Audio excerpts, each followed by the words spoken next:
ঘটনা ঘটলো যে আইনজীবীরা যারা লড়াই করে আইনের পথে আইন প্রতিষ্ঠার চেষ্টা করছেন তাদের বিরুদ্ধে শাসক দল পরিকল্পিতভাবে দুর্নীতিদের পক্ষে যারা আছেন তাদের লড়িয়ে দিয়েছে। আমি বাড়ি চলে গিয়েছিলাম, আর্বিট্রেশন করতে গিয়েছিলাম। আমি শুনলাম আমার জুনিয়র চেম্বার থেকে বেরোতে পারছে না। আমি ছুটে এসেছি, আমার জুনিয়রদের আমি মুক্ত করে নিয়ে যাচ্ছি। পরে এদের কি ব্যবস্থা সেটা আইন যখন আমি করব, এবং এটার মধ্য দিয়ে প্রমাণ হলো পশ্চিমবঙ্গে আইন শৃঙ্খলা, সভ্যতা, ভদ্রতা কিছু নেই।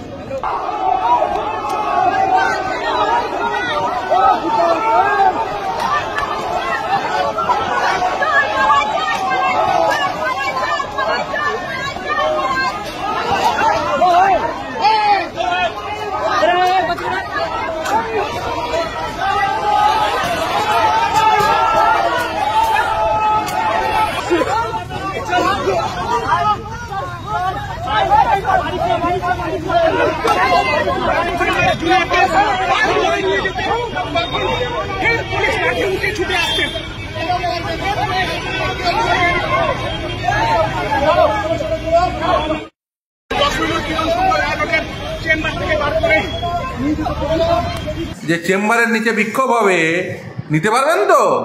কালকে 1 কোটি পাঠিয়ে দেবো, সিম্পলে 1 কোটি পাঠিয়ে দেবো। রাস্তায় দাঁড়িয়ে 2-4 জন বলে দিচ্ছে যে হাইকোর্ট কি করতে পারবে, সুপ্রিম কোর্ট কি করতে পারবে।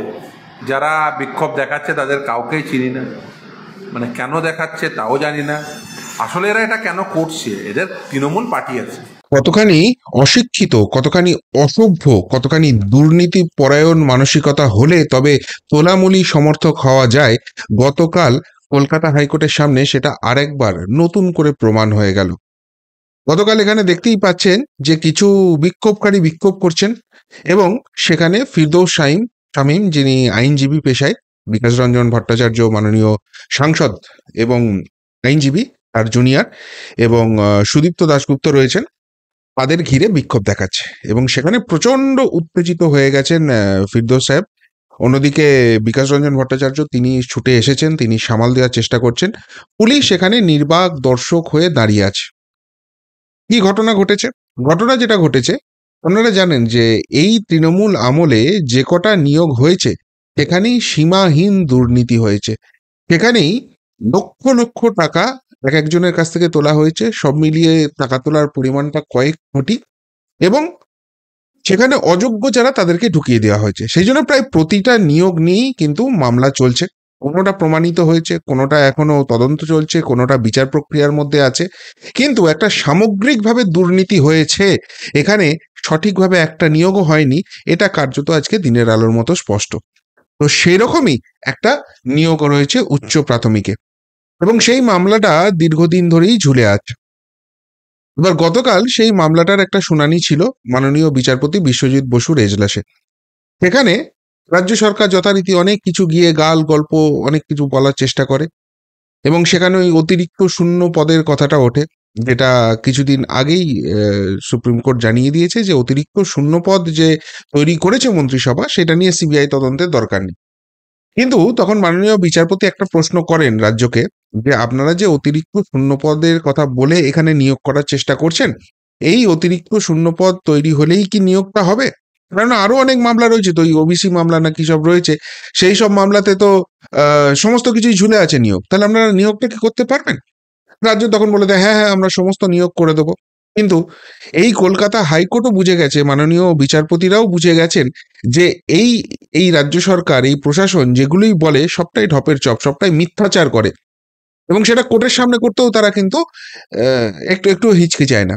ফলে মাননীয় বিচারপতি যেটা বলেন, আপনারা একটা কাজ করুন, আপনারা যে কথাগুলো বলছেন না সেটা হলফনামা আকারে দিন। দেখুন, কোর্টের কিছু প্রসিডিংস আছে, আইনের নিজস্ব কিছু নিয়ম রয়েছে, সেই নিয়ম মেনেই কিন্তু সবাইকে চলতে হয়। এই মুখে গিয়ে আমি যা খুশি গল্প দিয়ে দিলাম সেটা হয় না। হলফনামা আকারে যখন দেওয়া হয় তখন সেখানে যদি মিথ্যাচার করে সেটা কন্টেম্প্ট অফ কোর্ট হয়ে যায় এবং সেক্ষেত্রে কিন্তু বড় রকমের ব্যাপার হয়। সুতরাং সবটাই কিন্তু এই দলিল দস্তাবেজ মেনেই কিন্তু আইনি প্রক্রিয়াটা চলে। সেই হিসেবে মাননীয় বিচারপতি এই কথাটা বলে দিয়েছেন। আর এবার বেশ কিছু লোক এখানে চলে আসে, তাদের দাবি হচ্ছে যে এই মাননীয় বিচারপতি বিশ্বজিৎ বসু এবং আইনজীবী বিকাশ রঞ্জন ভট্টাচার্য, এই দুজনের মধ্যে একটা অশুভ আঁতাত আছে এবং সেই জন্য তারা ইচ্ছা করে রাজনীতি করছেন। সেই জন্য তারা বিচারটা ঠিক করে করছেন না এবং এই জন্য আমাদের চাকরি আটকে আছে। এই নিয়ে তারা সেখানে বিক্ষোভ দেখাতে শুরু করেন এবং ধর্নায় বসে পড়েন। এবার প্রশ্ন নাম্বার 1, সেটা হচ্ছে যে এই যে হাইকোর্ট চত্বর, এটা হচ্ছে 163 বিএনএস বা 144 ধারা, যেটা আগের আইপিসিতে ছিল। অর্থাৎ এখানে কিন্তু আপনি জমায়েত, বিক্ষোভ, আন্দোলন এইসব কিছু করতে পারেন না। কলকাতা হাইকোর্ট চত্বর সেই এলাকার মধ্যে পড়ে।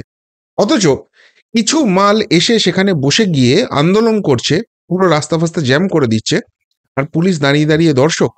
তাহলে এখান থেকেই বোঝা যাচ্ছে যে এই আন্দোলনের নামে যে মালগুলো এসেছিল সেগুলো কোন প্রকারের মাল। সেগুলো তোলামূল ছাড়া আর কিচ্ছু হতে পারে না। সেই জন্যই পুলিশ দাঁড়িয়ে দাঁড়িয়ে দেখছে। পুলিশ এদের গায়ে তো কোনোদিন টাচ করবে না, কেননা এদের টাচ করলে পুলিশকে গিয়ে তো ওই দোকানের শাটারের নিচে লুকোতে হবে, এদের এদের টাচ করলে তো টেবিলের নিচে গিয়ে লুকোতে হবে। সুতরাং এদেরকে যা করার করতে দিচ্ছে, বেশ এরা ধর্না টর্না চালাচ্ছে। এবার এই কলকাতা হাইকোর্টের যে চত্বরটা রয়েছে তার পাশেই হচ্ছে আইনজীবী বিকাশ রঞ্জন ভট্টাচার্য এবং তার যারা জুনিয়র টুনিয়র রয়েছেন তাদের সকলেরই চেম্বার। এবার আপনাদের নিশ্চিতভাবে মনে থাকবে যে কিছুদিন আগেই সেই বিকাশ রঞ্জন ভট্টাচার্যের চেম্বারে কিন্তু অগ্নিকাণ্ড হয়ে গিয়েছিল। অনেক যেটা রিপোর্ট প্রাইমারিলি এসেছিল সেখানে নাকি শর্ট সার্কিট হয়ে গেছে। কিন্তু অনেকেই তখন প্রশ্ন তুলেছিলেন যে এতদিন ধরে এই বিল্ডিংটা রয়েছে, কোনোদিন অগ্নিকাণ্ড হয়নি, হঠাৎ করে হয়ে গেল। এই বিকাশ রঞ্জন ভট্টাচার্য, এই ফিরদৌস শামীমরা যেরকম একের পর এক মামলায় রাজ্য সরকারের সেখানে যোগ রয়েছে, সেখানে দুর্নীতি হয়েছে এবং সীমাহীন দুর্নীতি হয়েছে, বহু মানুষ ডিপ্রাইভ হয়েছে, কোটি কোটি টাকার খেলা হয়েছে, এই সমস্ত কিছু প্রমাণ করে দিচ্ছে। সেই জন্যই কি সেখানে অগ্নিসংযোগ করিয়ে দেওয়া হলো? এই বিতর্কটা উঠেছিল। যাই হোক, সেটা অন্য প্রসঙ্গ। এবার এবার যেটা হয়েছে যে ওই আইনজীবীদের যে চত্বরটা রয়েছে, তাদের যে চেম্বারগুলো রয়েছে তার নিচে এরা বিক্ষোভ করছিলেন। বেশ করুন, সেখানেও কিছু বলেননি এরা। এইবার রাত্রিবেলায় কাজকর্ম সেরে, মানে দেখুন কোর্টের তো একটা প্রসিডিং হয়, তারপর পরের দিন কি মামলাগুলো রয়েছে তার কাগজপত্র রেডি করা, মক্কেলের সঙ্গে কথা বলা, আইনজীবীদের অনেক কাজ থাকে। সেই সমস্ত কিছু করে এই সুদীপ্ত দাশগুপ্ত, ফিরদৌস শামীম, বিক্রম বন্দ্যোপাধ্যায় এরা সব এবার বাড়ি ফেরার তাল করছিলেন। ঠিক সেই সময়ই তাদের উপর কার্যত চড়াও হয়ে যায় ওই আন্দোলন করছিল যারা। একটু ভিডিওর একটা অংশেই দেখতে পেলেন যে পুরো বোতল ছুটছে যখন তাদেরকে নিয়ে যাওয়া হচ্ছে। শুধু বোতল ছোড়া নয়, অশ্লীল গালিগালাজ করা হয়, জুতো দেখানো হয়, চায়ের ভাঁড় যেগুলো রয়েছে ওই রাস্তার পাশেই বিভিন্ন চায়ের দোকান টোকান রয়েছে, ওখানে আদালত চত্বরে যারা গেছেন তারা জানেন, সেইগুলো তুলে নিয়ে ছুঁড়ে ছুঁড়ে মারা হয়। এবার এই যে বোতল মারা হচ্ছে, মাথায় আঘাত লাগতে পারে, কিন্তু এই চায়ের ভাঁড় যদি এদিক ওদিক হয়ে যায় সেখানে ফেটে গিয়ে তো রক্ত বেরোবে এবং সেই রক্ত বেরোলে মানুষের মৃত্যু অব্দি তো হতে পারে। এইরকম কার্যত এরা করছিল। তুমুল গালিগালাজ করেছে, জুতো দেখিয়েছে, বোতল ছুঁড়েছে, চায়ের ভাঁড় ছুঁড়েছে, এদের উপর অ্যাটাক করে।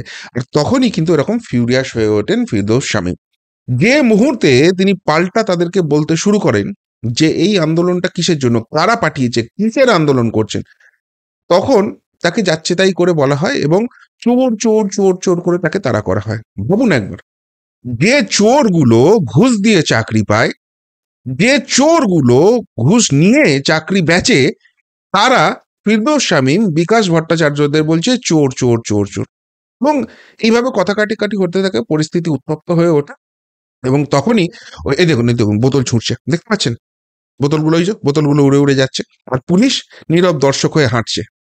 পুলিশ কিচ্ছু বলছে না, পিছন থেকে বোতল ছুঁড়ে যাচ্ছে। যারা ছুঁড়ছে তাদের তো মেরে চামড়া ওখানে গুটিয়ে দেওয়ার কথা। প্রথম কথা, আন্দোলনে বসেছো কেন?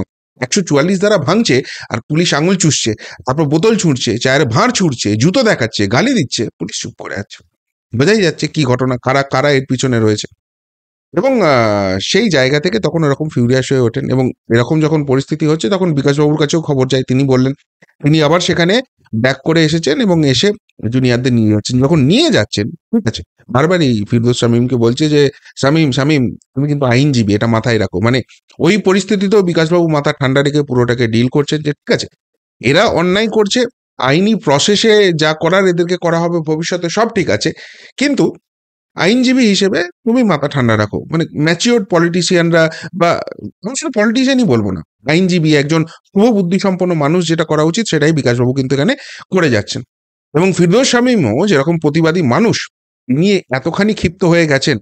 ব্যক্তিগতভাবে আমি তাকে চিনি কিছুটা হলেও, তিনি যে কিরকম ঠান্ডা মাথার মানুষ তার সঙ্গে যারা ডিল করেছেন সকলেই জানেন। তিনি এরকম যখন ফিউরিয়াস হয়েছেন ঘটনাতে কোন জায়গাটায় পৌঁছেছিল সেটা একবার ভেবে নিন। এবার আমার প্রশ্ন হচ্ছে যে যেসব অসভ্য অশিক্ষিতরা ওখানে এসে প্রশ্ন করছে যে মাননীয় বিচারপতির সঙ্গে মাননীয় আইনজীবীর আঁতাত আছে সেই জন্য হচ্ছে না, সবার আগে তো তাদের কন্টেন্ট অফ কোর্ট করে তাদের জেলে ঢোকানো উচিত।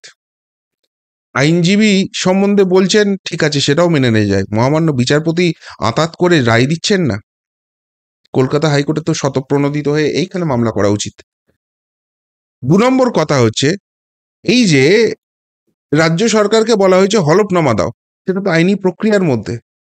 তো সেখানে যদি সেটা আইনি প্রক্রিয়ার মধ্যে না থাকে, যদি বিচারপতি আইনের বিরুদ্ধে কোনো কাজ করেন, আপনাদের তো সব তাবর তাবর কোটি কোটি টাকার আইনজীবী আছে রাজ্য সরকারের, তারা কই কিছু করতে পারছে না। তো আসলে যেটা প্রসেসটা হয়েছে, যেখানে স্থানীয়রা যারা ছিলেন তারা যেটা বলছেন বা ওই ঘটনা যারা প্রত্যক্ষদর্শী তাদের যেটা বক্তব্য হচ্ছে যে এই বিকাশ রঞ্জন ভট্টাচার্য এবং ফিরদৌস শামীম তারা কিন্তু ভাবে এই দুর্নীতির বিরুদ্ধে লড়ে যাচ্ছেন এবং সেটা আইনের পরিসীমায় থেকে, এবং প্রত্যেকটা ক্ষেত্রেই সময় লাগলেও শেষে দেখা যাচ্ছে যে তারা যে দুর্নীতির বিরুদ্ধে লড়াইটা করছিলেন তাদের লড়াইটাই সঠিক, এবং বারবার এক্সপোজ হয়ে যাচ্ছে এই তৃণমূলের সরকার।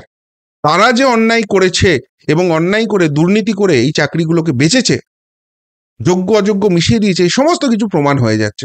ফলে এদের উপর খুব রাগ, এবং সরাসরি মুখ্যমন্ত্রী বা তৃণমূল নেত্রী কোন ভূমিকা থেকে তিনি বলেন আমি জানি না, তিনি তো সরাসরি বিকাশবাবুকে বলেই দেন যে তাকে বয়কট করতে হবে, তাকে সব দিক থেকে বয়কট করে দিতে হবে, এইসব বলেন টলেন।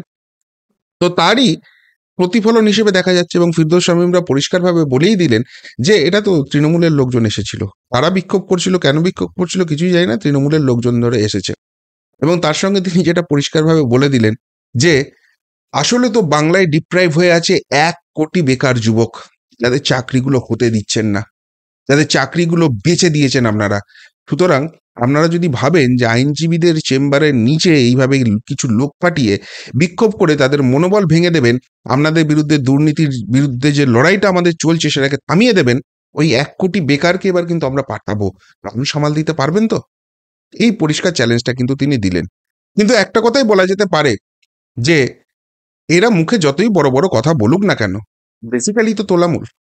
এরা বুঝে গেছে যে আইনি লড়াইয়ে পারা যাবে না। হ্যাঁ, কোটি কোটি টাকা দামের আইনজীবী ঢুকিয়ে সেখানে কিছুটা ডিলে করা হবে, কিন্তু মামলাগুলো যখন শেষ হবে, প্রত্যেকটা মামলার শেষেই একটা জিনিসই অপেক্ষা করছে, সেটা হচ্ছে এই তোলামূল বাহিনীর হার। সেই জন্য কিছু জনকে উস্কে এইভাবে পাঠিয়ে দেওয়া হয়েছে গন্ডগোল করার জন্য, এবং সেখানে পুলিশকে ইনস্ট্রাকশন দিয়ে তাদেরকে নিষ্ক্রিয় করে রাখা হচ্ছে, এই রকমের অসভ্যতা করছে, আর পুলিশ এখানে দাঁড়িয়ে দাঁড়িয়ে দেখছে। আর যোগ্য শিক্ষকরা যখন ডিআই অফিসে যায়, এই পুলিশই তখন তাদের পেটে লাথি মারতে দুবার ভাবে না। কোন অরাজকতায় রাজ্যটাকে নিয়ে যাচ্ছে এই প্রশাসন! এদের আর একটা মুহূর্ত এদের ক্ষমতায় বসে থাকার কোনো নৈতিক অধিকার আছে? এত বড় ঘটনা ঘটে গেল, মুখ্যমন্ত্রী পুলিশ মন্ত্রী কোথায়? নাকি তিনি বসে বসে মজাটা দেখছেন?